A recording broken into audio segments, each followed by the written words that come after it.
tanghali po. Oras na para sa may init na balita. Ongoing po ngayon ang Senate Blue Ribbon Committee hearing sa questionableng flood control projects. Noong September 25 pa ang huling hearing bago nagbitiw bilang Blue Ribbon Committee Chairman si Senador Ping Lacson nitong Oktubre. Nagbalik sa pagdinig ngayon si Senador Ping Lacson bilang Chairman ng komite. Naroon na lang dating DPWH engineers na sina Henry Alcantara, Bryce Hernandez at JP Mendoza, pati ang mag-asawang kontratistang Sara at Curly Vizcaya. Gayon din si dating DPWH Undersecretary Roberto Bernardo. Sinabi ni Lacson na inimbitahan niya si dating Congressman Zaldico pero hindi raw makakadalo dahil nagpapagamot pa abroad. Wala rin pumunta sa mga inimbitahang kasalukuyan at dating kongresista. Paliwanag daw ni House Speaker Bogie D kay Lacson, ito raw ay para hindi maapektuhan ang investigasyon ng Independent Commission for Infrastructure. Ang iba pang detalye sa pagdinig ng Senate Blue Ribbon Committee, ihahatid namin maya-maya.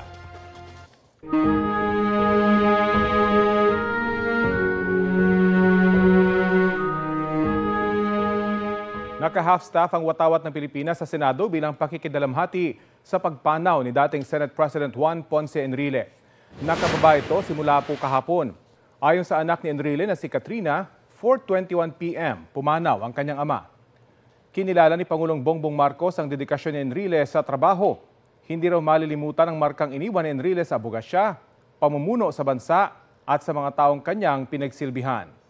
Si Enrile ay Chief Presidential Legal Counsel mula ng maupong Pangulo, si Marcos Jr. hanggang sa kanyang pagpanaw. Nakiramay rin sina Defense Secretary Gibo Teodoro at Education Secretary Sonny Angara. Kinilala rin ng Armed Forces of the Philippines at Philippine National Police ang naging ambag ni Enrile sa national security ng bansa.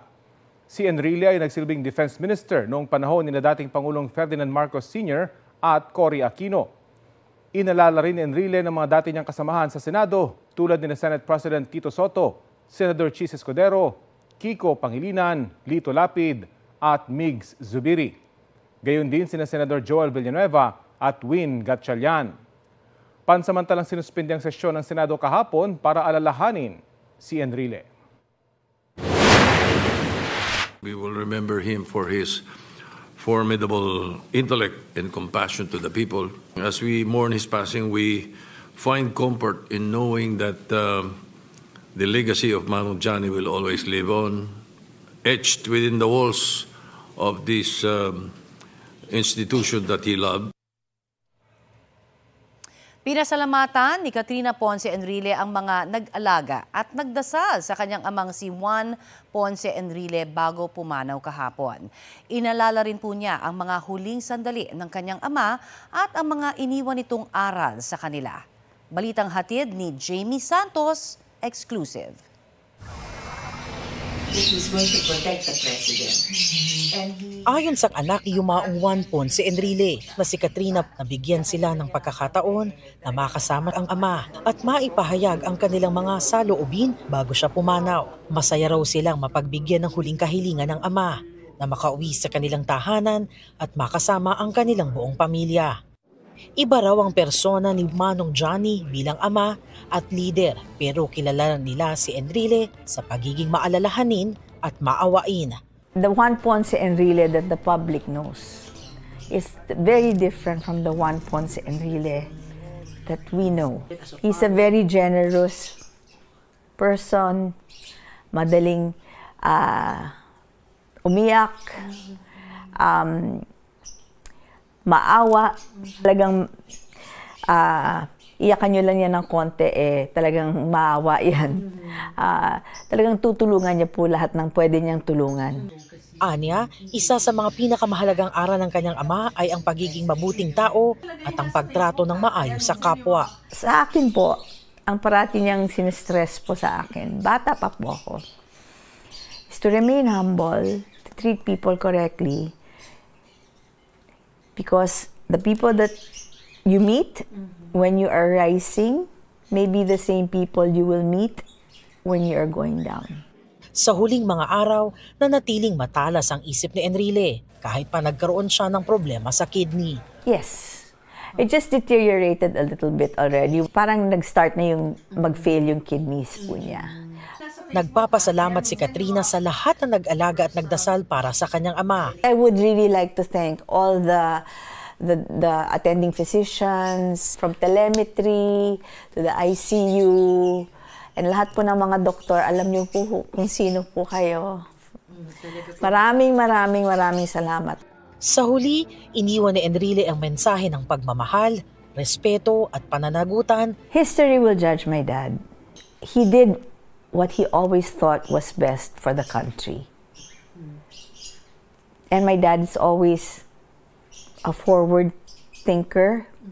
He always tells me na always think of the end game. Kaya bahala na po ang history na humusga po kay Juan Ponce Enrile. Jamie Santos, nagbabalita para sa GMA Integrated News.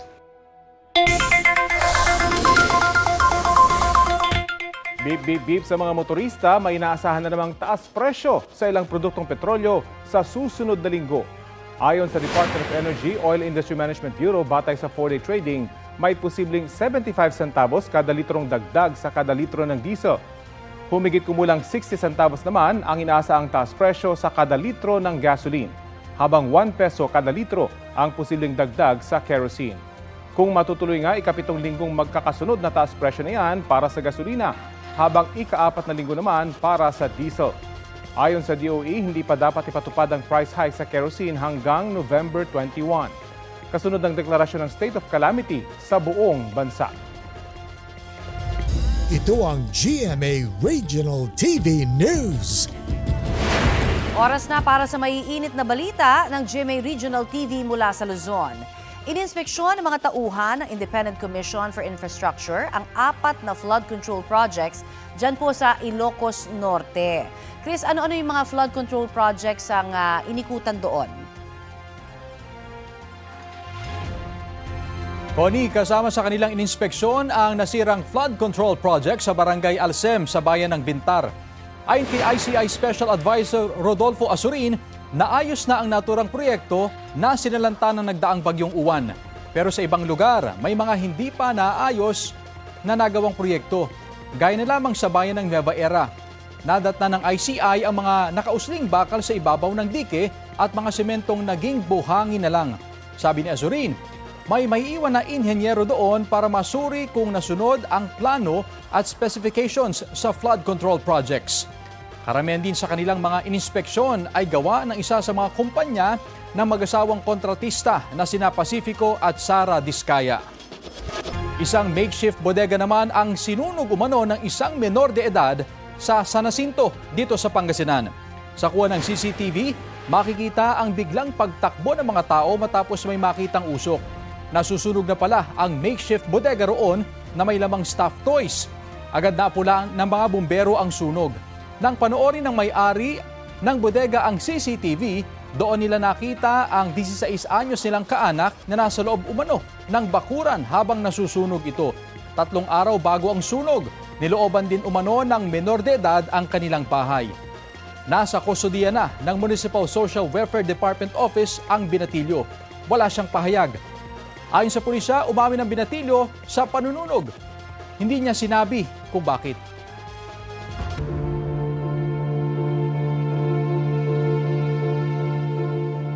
Tatlong senador pa ang irerekomendang kasuhan ng Independent Commission for Infrastructure kaugnay sa mga manumalyang flood control projects. Binanggit yan ni ICI Chairman Andres Reyes Jr. sa isang press con. Hindi pa tinukoy ni Reyes kung sino-sino sila. Sa susunod na linggo, nakatakdang ihain ng ICI ang rekomendasyon nito. Iba pa raw ito sa naunang rekomendasyong plunder at graft complaint laban kina Senador Jingo Estrada at Senador Joel Villanueva. Isinumite rin kahapon ng ICI ang ikalaman nitong rekomendasyon sa Ombudsman kung saan pinakakasuhan ang ilang dating opisyal ng DPWH at ilang contractor. Sabi po ng Commission on Elections, may isang senador na umaming tumanggap siya ng campaign contribution mula sa isang contractor noong eleksyon 2022. Balitang hatid ni Dano Tingkungko. Nang sagutin nila ang show cause order ng COMELEC, hindi na itinanggi ng isang senador at isang contractor ang pagtanggap ng mambabatas ng campaign contribution mula sa contractor nitong 2022 elections. Tinanong pero tumanggi si COMELEC Chairman George Erwin Garcia na pangalanan sila. Pero nauna nang inisyuhan ng COMELEC ng show cause order si Senador Chis Escudero nitong Oktubre kaugnay ng campaign donation ng presidente ng Centerways Construction and Development para sa 2022 elections.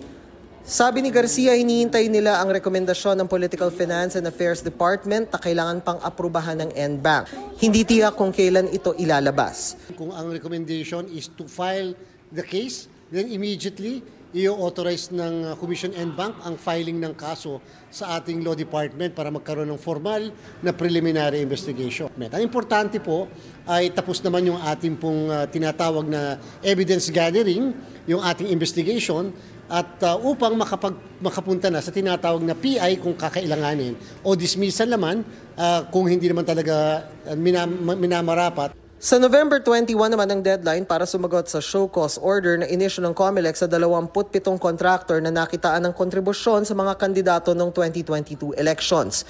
Matapos nito, mga kandidatong binigyan naman ng kontribusyon ng 2022 elections ang i-issuehan ng show cause order para ipaliwanag kung bakit hindi sila dapat kasuhan ng paglabag sa Section 95C ng Omnibus Election Code.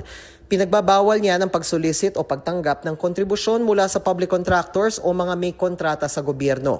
Iniimbisigahan din ng COMELEC kung kumpleto ang deklarasyon ng mga kandidato sa kanilang Statement of Contributions and Expenditures o SOSE. Kung hindi, ayon sa COMELEC, pwede yang ituring na paglabag sa Omnibus Election Code, perjury o falsification of public documents. Buti available na ngayon yung SALN. Pero syempre po, kaya ang COMELEC hindi makapag-moto proprio dati, tatandaan po ng lahat na yung po kasing hawak-hawak lang ni COMELEC ay yung mismong SOSE. Wala naman po kaming kopya ng mga SALN o iba pang mga dokumento kahit income tax return. Bukod sa pag-aaral ng COMELEC sa mga SOSE, makakatulong kung merong maghain ng reklamo laban sa kanila sa COMELEC. Kung may formal na magpapile ng petisyon, i-issuehan kaagad namin ng corresponding notices yung mga involved na parties. There is a period kasi na ino-observe sa rules kapag kami nag-file ng petisyon kung ilan lang ang araw upang mag-issue kaagad ng tinatawag na summons at pagkatapos may araw din kung kailan kinakailangan sumagot. Dano Tingkungko, nagbabalita para sa GMA Integrated News. Sa mga may plano ngayong weekend, wala pong sama ng panahon na binabantayan sa loob o labas ng Philippine Area of Responsibility.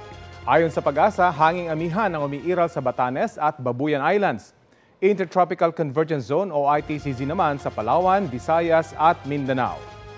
Mas makaaasa sa maayos na panahon tayo rito sa Metro Manila at ilan pang bahagi ng Luzon, pero posible pa rin ang mga local thunderstorm. Base sa rainfall forecast ng Metro Weather, posible ang light to moderate rains bukas ng umaga sa ilang bahagi ng Cagayan Valley Region, Aurora, Quezon Province, Mimaropa Region, Visayas at Caraga. Posible ring ulanin ng mga nasabing lugar at ilan pang bahagi ng Mindanao sa linggo ng umaga. Tataas ang tsansa ng ulan sa iba pang bahagi ng bansa sa bandang hapon at gabi sa Sabado at sa Linggo. Maging alerto sa heavy to intense rains na maaaring magdulot ng baha o landslide. Ang Metro Manila may maliit na tsansa ng ulan ngayon pong weekend.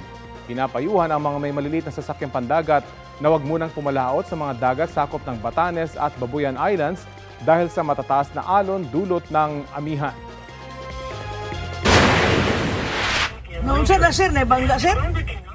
Nasunog ang isang kotse matapos makabangga ng isang SUV sa flyover ng CM Recto Avenue sa Cagayan de Oro City. Base sa inisyal na investigasyon, nagkabanggaan ang kotse at SUV sa paakyat na bahagi ng flyover. Sa lakas ng impact, tumama ang kotse sa mga railing at kalaunan ay lumiyab. Ligtas sa mga sakay ng kotse na agad nakalabas. Dinala naman sa ospital ang isang pasahero ng SUV na nagtamo ng minor injuries. Sinusubukan pang makuna ng pahayag ang dalawang driver. Ayon sa mga otoridad, mag-uusap pa sa mga susunod na araw ang dalawang panig. Samantala, bilang pag-iingat matapos magpositibo sa ASF o African Swine Fever ang ilang kakataying baboy, 14 na litsunan sa Laloma, Quezon City ang pansamantalang ipinasara ng LGU. Ang mainit na balita hatid ni Bea Pinlac. Palapit na ng palapit ang Pasko. At isa sa mga hindi nawawala sa Noche Buena ng maraming pamilyang Pilipino ang lechon. Pero tahimik ngayon sa Laloma sa Quezon City na kilalang lechon capital of the Philippines. Yan ay matapos pansamantalang ipasara ang 14 na lechonan dito matapos lumabas na may ASF o African Swine Fever ang mga baboy na kakatayin ng mga ito nang inspeksyonin ng lungsod at Bureau of Animal Industry. Nagsimula na ang disinfection sa mga apektadong lugar. Pinatay na rin ang mga may sakit na baboy. Naglagay na ng checkpoints ang lokal na pamahalaan para kontrolado ang paggalaw ng mga baboy mula at papasok ng Laloma. Samantala ang ilang nakausap natin, nag-iisip na ng alternatibo sa lechong baboy. Baka absent daw kasi muna ito sa handaan nila ngayong holiday season. Talaga na tradisyon na yan, laging may lechon. Pwede namang iba eh. Gusto maglechon, di maglechon ka ng manok. Okay lang yung mga lapu-lapu na lang, isda, gano'n, okay lang yun. Eh, hindi na kami maano sa lechon talaga. Matutuloy naman ang Noche Buena kahit na walang lechon. Andiyan naman ang lechong manok, di ba?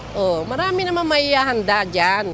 May iba naman, natiwala pa rin sa mga sikat na lechonan sa Laloma. Oras na muli itong magbukas kapag nag-comply na sila sa requirements ng lokal na pamahalaan at ng BAI. Sa totoo lang, magaganda naman mga lechon dyan, mga baboy. Kung magbubukas ngayong December, tiwala naman kami sa kanila kasi taga rito kami.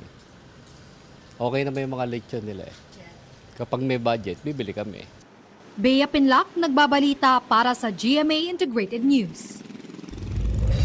Ito ang GMA Regional TV News. Mainit na balita mula sa Visayas at Mindanao, hatid ng GMA Regional TV. Nasawi ang Las Pilipinas volleyball player na si Ike Andrew Barella matapos maaksidente sa Cadiz Negros Occidental. Sara, ano yung nangyari? Rafi, nabangga ng isang bus ang minamaneho niyang motorsiklo. Ayon sa pulisya, tinamaan ng bus ang likurang bahagi ng motorsiklo ng biktima. Nagtamo siya ng malubhang sugat sa likod at dibdib na dahilan ng kanyang pagkamatay. Nagdadalamhati ngayon ang mga kaanak at kaibigan ni Ike. Ayon sa pulisya, pinalaya ang driver matapos mag-expire ang reglementary period o ang panahong pwedeng i-detain ang isang tao kahit walang isinampang reklamo laban sa kanya. Pinoproseso na ng mga kaanak ng biktima ang pagsasampa ng reklamong reckless imprudence resulting in homicide laban sa kanya. Nakitaan ng Department of Environment and Natural Resources ng 3 paglabag ang high-end residential project na sinisisi ng ilan para sa matinding pagbaha sa Barangay Guadalupe sa Cebu City nitong Bagyong Tino. Balitang hatid ni Luan Mayrondina ng GMA Regional TV. Ladies and gentlemen, the rise at Montero. Sa video na inilabas sa kanyang YouTube account noong 2023, ipinakilala ng celebrity at project lead engineer na si Slater Young ang high-end residential project na ito sa Barangay Guadalupe, Cebu City. Sinabi noon ni Young na sustainable ang malahagdan-hagdang proyektong sinimula noong 2024. This whole structure is now spread out across the mountain, making it a whole lot safer and less yung environmental impact natin. By doing this strip also of greenery, we are able to give back towards the mountain 1 hectare of greenery. May irrigation system din anya ito na kawangis ng ginagamit ng mga magsasaka na kokolekta ng tubig ulan. This entire building will be collecting all the rainwater to a tank down below, and then meron tayong irrigation system. From the irrigation system, and by the way, amenity area will be supplemented by solar power also. So that's another sustainability thing that we did. Pero nang humagupit ang Bagyong Tino noong nakaraang linggo, ganito ang nakunan sa isang viral video. Oh, grabe baha oh. Mutrasas gikan oh, gumpay lang damo. Ilalkin oh. Mo ni delikado kayo oh. Delikado kayo landslide. Sinisisi ng uploader ang Monterasas sa nangyari. Oh, karon, tanawa. Tanawa taga Monterasas, na inyong kabuang. Oh. Awa ninyo mga guys. Awa inyong gikupa. Awa.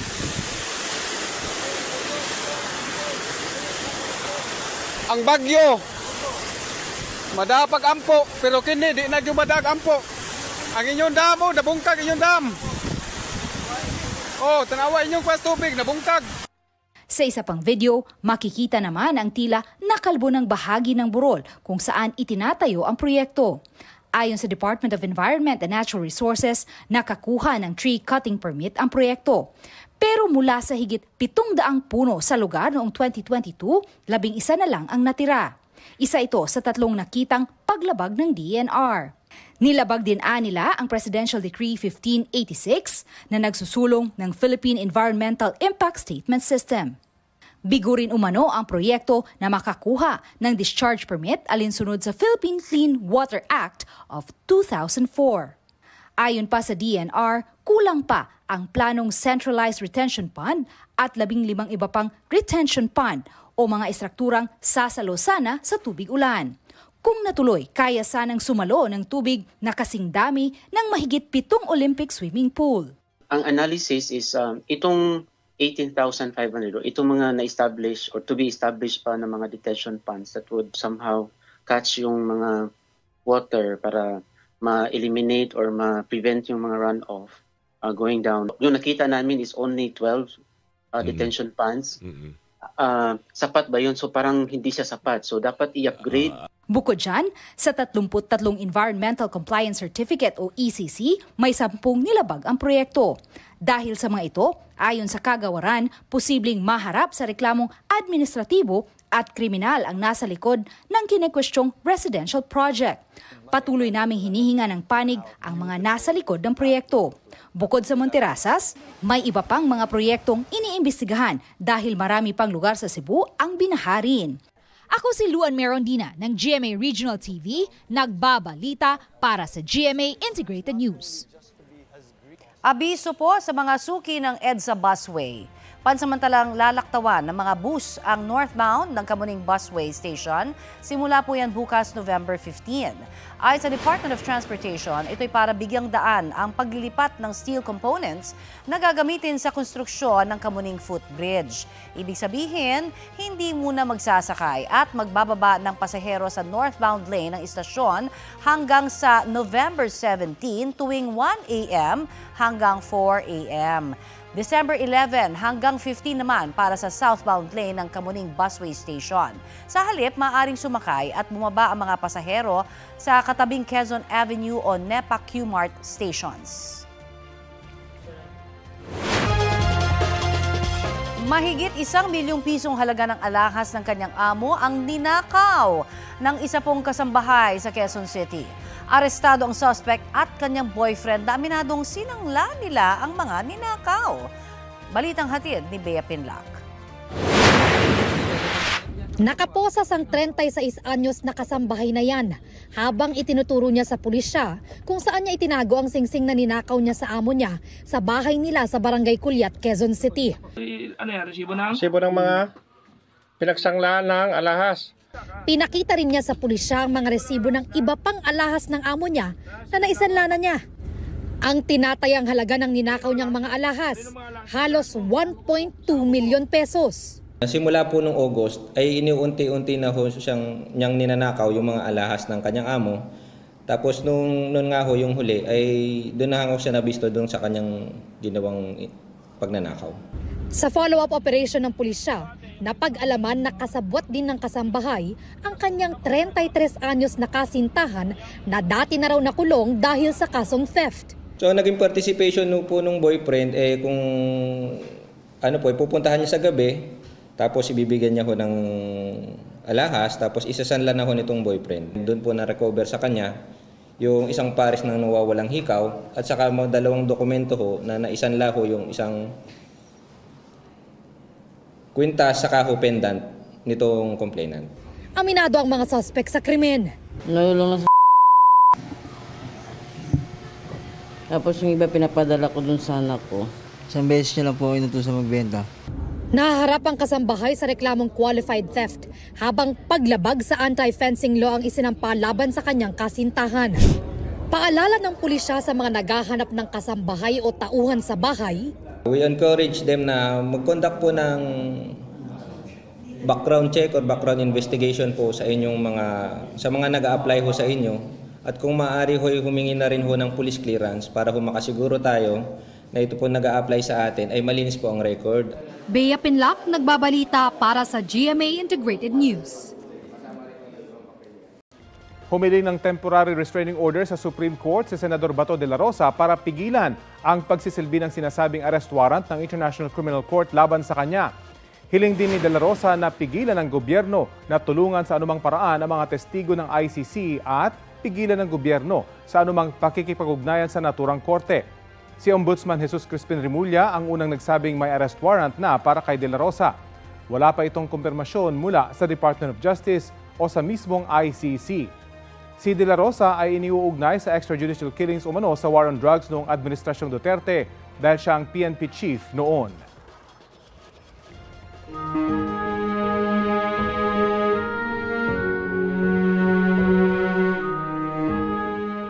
6 na dekada ang naging karera sa politika ng pumanaw na si dating Senador Juan Ponce Enrile.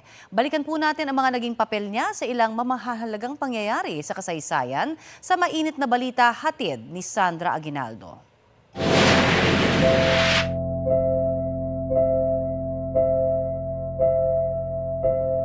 Ang malaking bahagi ng buhay ni Juan Ponce Enrile o ni Manong Johnny sumentro sa halos 6 na dekadang karera sa politika. February 14, 1924, ipinanganak si Enrile sa Gonzaga, Cagayan. Sa kanyang aklat, ibinahagi niyang lumaki siya sa hirap at napilitang magtrabaho sa murang edad para masustentuhan ang kanyang pag-aaral. Kalaunan, nakilala ni Enrile ang tunay niyang ama na isang politiko mula sa prominenteng pamilya. Tinulungan siya ng kanyang ama na makapag-aral ng kolehiyo sa Ateneo de Manila University.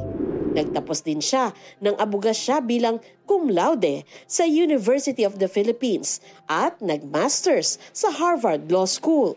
Pumasok si Juan Ponce Enrile sa gobyerno noong 1966. Iba't ibang posisyon ang kanyang hinawakan sa gabinete ni dating Pangulong Ferdinand Marcos Sr., pinakakilala bilang Defense Minister. Si Enrile ay itinuturo ring arkitekto ng martial law.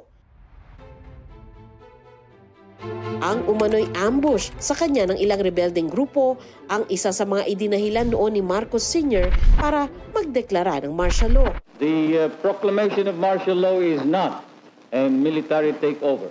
Sa mga tala sa kasaysayan, sinabi ni Enrile na gawa-gawa lang ang ambush. Pero kalaunan, iginiit niyang totoo ito.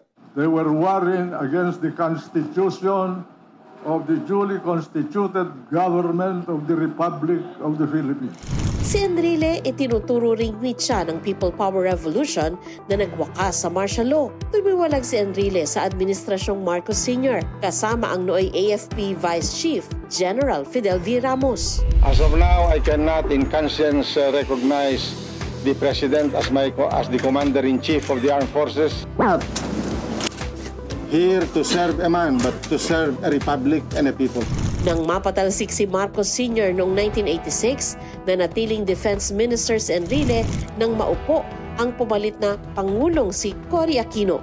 Pero pinag-resign din si Enrile makalipas lang ang ilang buwan matapos masangkot umano sa planong kudeta laban kay Pangulong Aquino na tinawag na God Save the Queen. Noong 2001, ipinaaresto si Enrile ni nooy Pangulong Gloria Macapagal Arroyo. Isa kasi si Enrile sa mga itinurong nasa likod ng pag-riot sa Malacanang ng mga taga-suporta ni dating Pangulong Estrada. Bagaman nadawit si Enrile sa mga kontrobersya noong panahon ng mga dating presidente, naupo siyang Cagayan 1st District Representative mula 1992 hanggang 1995. Mas matagal siya sa Senado. Nagsilbi siya ng 4 na termino mula 1987 hanggang 1992, 1995 hanggang 2001 at 2004 hanggang 2016. Sa kanyang dalawang huling termino, naging Senate President siya mula 2008 hanggang 2013. Bilang Senate President, siya ang presiding officer ng impeachment trial ni nooy Chief Justice Renato Corona noong 2012. Tinagurian siyang rockstar bilang kalmado at mahusay na presiding officer sa buong impeachment trial. I have high respect for the Chief Justice. Thank you, Your Honor. I have high respect for the institution that he represents, but I equally demand a respect for the institution that I represent. And I'm not going to allow any slight, any abuse of authority against this court for as long as I am the presiding officer. Pero noong 2014, muling nadawit si Manong Johnny sa panibagong kontrobersya, ang Priority Development Assistance Fund o PDAF scam. Kinasuhan siya ng plunder at 15 counts of graft. Makalipas ang isang dekada, inabsuelto si Enrile sa lahat ng kaso kaugnay sa PDAF scam. I knew all along that I'd be acquitted because I've not done anything. I hope that the people who filed those cases against us will examine their conscience. Muling tumakbo sa pagkasenador si Enrile noong 2019 kahit inanunsyo niyang retirado na siya sa politika. Nang maupo sa pwesto si Pangulong Bongbong Marcos noong 2022, itinalaga niya sa gabinete si Enrile. Kahit pabago-bago ang administrasyon, nanatiling maimpluwensya si Juan Ponce Enrile sa politika sa Pilipinas. I have lived with. I went to war during the war. I participated in the drama that we have had in this chamber. I've been jailed several times, but I survived. Sandra Aguinaldo nagbabalita para sa GMA Integrated News.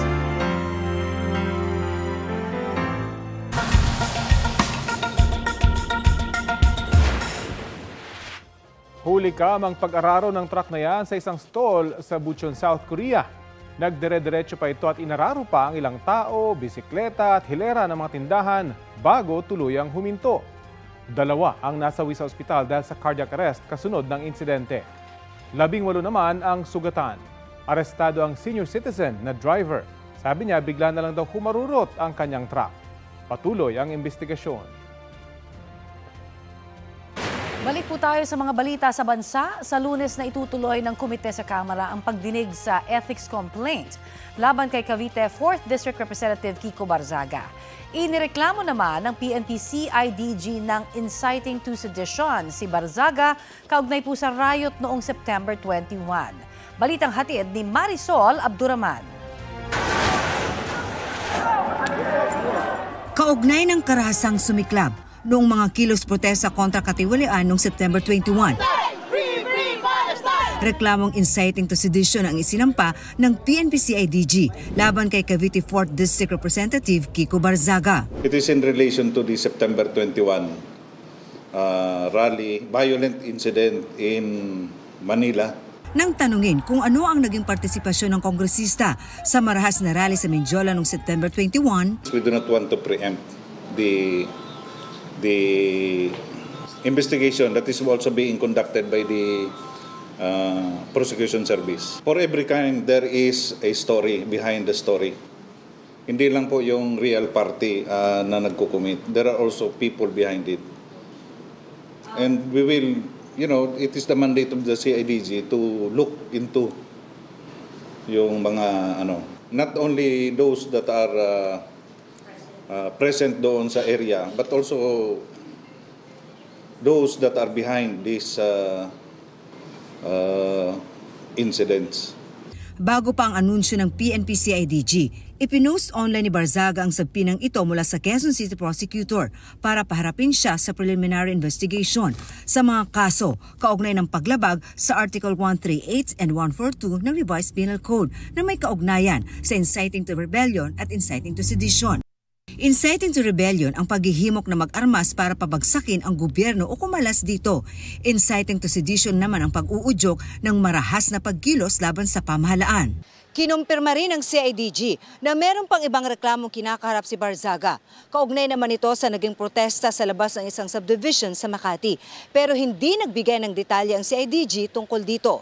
Actually, we have another one. It's also the one in Makati. Forbes. So, another one for Barzaga? Yes, but I will not comment on that as yet because we do not want to preempt the investigation, the preliminary investigation being conducted by the prosecution service. Matatandang kasama si Barzaga sa rally na ito sa Makati. Hindi, bati tayo. Meow, start listening to the people or maybe you won't have the opportunity anymore if it's too late. Para kay Deputy Speaker Ronaldo Puno, magandang kinasuan si Barzaga para madala. Buti na rin dinimanda siya ng CIDG kasi baka akala niya nakakatawa yun. Di ba? So, para madala naman siya. Sa ethics complaint naman nilalaban kay Barzaga, nitong Lunes dapat ang hearing ulit sa kaso laban sa kongresista pero nakansela dahil sa bagyo. Itutuloy ito sa Lunes. Marisol Abduraman, nagbabalita para sa GMA Integrated News. Sa isang mensahe sa GMA Integrated News, sinabi ni Barzaga na natakot na si Marcos, kaya raw siya sinampahan ng mga reklamo ng CIDG.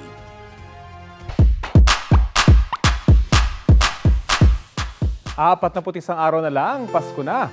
Kumukuti-kutitap na ang bawat gabi sa Makati City ngayong holiday season. 5, 4, 3, 2, 1. Puno na ng dekorasyon ng Ayala Avenue, Ayala Triangle Garden, maging ang Makati Avenue at Paseo de Rojas. Ang mga parol at Christmas tree may touch ng anahaw at may disenyo at kulay ng sarimanok na sumisimbolo ng pag-ahon at kasaganahan. Ayon sa mga organizer, ang tema sa taong ito ay sumasalamin sa pagiging malikhain at pagbabago. Aliw naman sa display sa unang gabi ang mga namasyal maging ang mga dayuhang turista. May nagpipiknik din. Pwedeng pasyalan at masilayan ng Christmas tree displays hanggang January 11. Wow na wow! Mga kapuso, may kumakalat na post online na nagsasabing tatanggalin na daw ang senior high school simula sa susunod na school year. Ang sagot po ng Department of Education, di yan totoo. Kaya paalala po ng DepEd, mag-iingat tayo at maging mapanuri sa mga impormasyong nababasa online. Huwag i-follow ang mga social media page na nagbabahagi ng maling impormasyon at agad iyong i-report. Para sa mga verified na announcement, i-follow lamang po ang official social media accounts ng DepEd. Ibinida ni Pangulong Bongbong Marcos ang ASEAN Extradition Treaty o AET sa 13th ASEAN Law Ministers Meeting sa Taguig. Sa pamamagitan ng AET, hindi na raw basta-basta makakatakas ang sinumang individual na may kriminal na kaso sa border ng ASEAN. Makatutulong din daw ang AET para mas palakasin pa ang iba't ibang legal principles gaya ng usapin ng pagpapatupad ng extradition, provisional arrest at settlements. Binigyang diin din ng Pangulo ang paglaban sa mga transnational crime, cybercrime at ipinunto ang ethical at legal implications ng paggamit ng artificial intelligence. Ayon sa Pangulo, dapat matiyak na kayang pamahalaan ng batas ang digital space ng patas at ligtas. Pinaghahandaan na ng Department of Justice at Philippine National Police ang gagawing 3-day rally ng Iglesia ni Cristo. Ayon kay Prosecutor General Richard Anthony Fadulion, magtatalaga ang DOJ ng mga tauhan sa iba't ibang lugar sa Maynila at Quezon City kung saan gagawin ang mga aktibidad simula po sa Linggo hanggang Martes. Paghahanda raw yan sakaling magkaroon ulit ng mga gulo gaya noong September 21 sa Maynila. Sabi naman sa NCR Police Office, mahigit 16,000 na pulis ang magbabantay sa 3 araw na kilos protesta ng INC. Kalahati mula mismo sa NCRPO at ang iba pa'y galing sa iba pang lugar. Ito ang GMA Regional TV News. Patay ang isang binatilyo matapos na makuryente sa kanilang bahay sa barangay Salapingaw dito sa Dagupan, Pangasinan. Kwento ng tiyahin ng biktima, nagpapahinga noon ang kanyang pamangkin nang napasandal sa yero na grounded pala ng kuryente. Sa pagsusuri ng Dagupan Electric Corporation, may sumayad na live wire sa nasabing yero na nagsisilbing dingding ng bahay ng binatilyo. Nagsasagawa na rin ang hiwalay na investigasyon ng pulisya kaugnay sa insidente. Patay ang isang lalaki at kanyang pamangkin matapos malunod sa Midsalip, Zamboanga del Sur. Ayon sa investigasyon, pauwi ang lalaki at dalawa niyang pamangkin galing sa eskwelahan ng madisgrasya. Naitulak daw ng lalaki ang isa niyang pamangkin kaya nakaligtas. Nasa maayos na kalagayan na ang bata. Naanod naman ang lalaki at isa pa niyang pamangkin na 7 taong gulang. Sa search and rescue operation, unang natagpuan ang bangkay ng bata.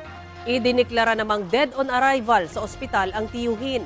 Walang pahayag ang pamilya ng mga biktima.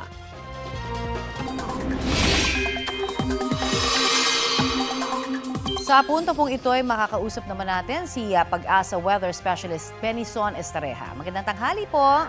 Magandang tanghali, Ma'am Connie. Kamusta po ang lagay ng panahon ngayong weekend, sir? Well, ngayong araw po hanggang sa weekend, we're experiencing itong ITCZ pa rin or Intertropical Convergence Zone. Magdadala pa rin po ito ng mataas na chance ng ulan over Visayas, Mindanao, and then halos buong Bicol Region and Mimaropa. So kung lalabas po ng bahay, make sure na meron baong payong or kapote. Habang dito naman sa may northern Luzon, nandyan ang northeast monsoon or hanging-amihan na siya magdadala ng bahagyang pagbaba ng temperatura at merong mga may hina hanggang katamtamang ulan sa may Cagayan Valley and isolated light rains over the rest of northern Luzon, and for Metro Manila at mga nearby areas naman po, isolated rain showers or thunderstorms. Halos katulad ng weather conditions. Wala naman po tayong inaasahang sama ng panahon, sir? Yes, wala pa naman so far, and in the next 5 days, yung ITCZ lang at yung amihan yung nakikita natin na weather disturbance, na weather system, plus yung pag-ulan dulot ng shear line early next week. Opo, at nabanggit nyo nga itong amihan. Kailan ho ba talaga mararamdaman yung malamig-lamig na hangin natin? Kung dito sa Metro Manila, not anytime po, pero possibly by the end of November hanggang sa December, magsisimula nang maramdaman yan dito sa Metro Manila at saka mga nearby areas, lalo na sa madaling araw. At ilang bagyo pa ho ang aasahan natin bago matapos ang taon? Bago matapos ang November, possible pa yung isa, and for December, 1 to 2. So, before the end of the year, 2 to 3 po. Sana po wag na. Sana po talaga. At yan ho, ano ba yung mga karaniwang direksyon pagka ganito hong mga panahon? Mababa po ang track ng ating mga bagyo kapag November and December, kagaya na lamang nitong kay Bagyong Tino. So, we're hoping na wala na talaga kasi madalas talaga Bicol Region, Eastern Visayas or Caraga yung unang naglalandfall tapos tatawid po ng Visayas and Southern Luzon. I see. Alright, marami pong salamat, sir, sa inyo pong update na yan sa amin. Thank you, Ma'am Connie. Yan po naman si Pag-asa Weather Specialist Benison Estareja.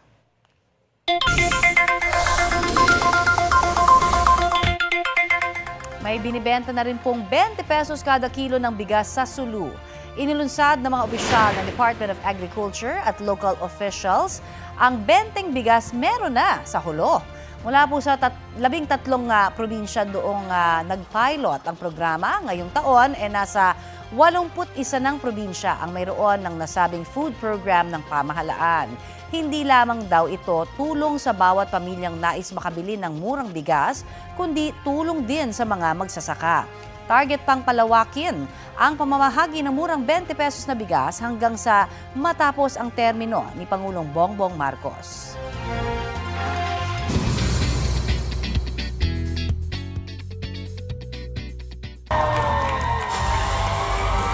K-League overload ang eksena sa Disney Plus Originals Preview 2025 sa Hong Kong Disneyland Hotel. Opa after opa ng iba't ibang international series ang naghatid ng saya sa fans. Present si Hyun Bin kasama ang co-stars na sina Jang Woo-sung at Woo Do-won. Dumalo rin sina Ji Chang-wook at ang leading lady niya sa isang series, ang Japanese actress na si Mio Imada. Nagbalik din si Chang-wook na bibida sa isa pang palabas kasama si Do Kyung-soo, aka D.O. ng Korean group na EXO. Sinalubong din ng tili ang Korean drama actor na si Lee Dong-wook together with Kim Hye-jun. Gracing the event din sina Park Bo-young, Kim Sang-chol at Lee Eun-wook. Pati ang top K-stars sa sina Shin Min-ah, Chu Ji-hoon at Lee Se-young. Nagkaroon din ng panel discussion ng award-winning Japanese actor na si Hiroyuki Sanada. Nakisaya rin sa event sina Kenta Matsuda at Kaito Nakamura, members ng J-pop group na Travis Japan. Dinaluhan ang Disney Plus showcase ng mahigit 300 media and content creators mula sa USA, Latin America at Asia Pacific. Kasama ang inyong mare. Aubrey Carampel nagbabalita para sa GMA Integrated News.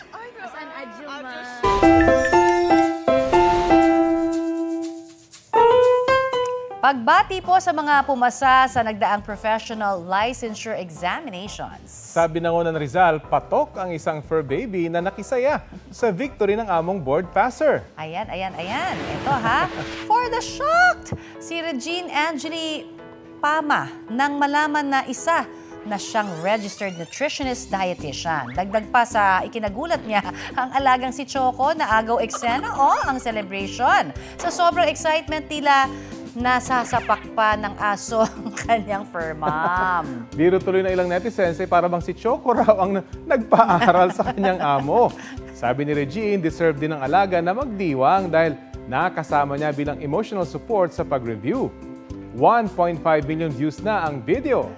Congratulations, Regine, at syempre kay Choco na certified trending! Ay, nakakatuwa talaga. Alam mo, malalambing. I think poodle ata itong aso na ito. Ramdam niya siguro kasi yung excitement ng kanyang fur mom. Oo Kaya naman. siya naging masayang-masaya din. At napakalambing talaga at clingy na mga klase ng aso na yan, Correct. partner. Kaya damang-dama niya. Oo nga, di ba? Ang saya, di ba? And why not?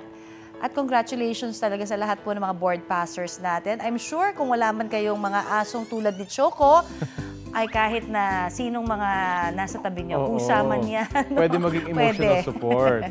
Yes. Galing.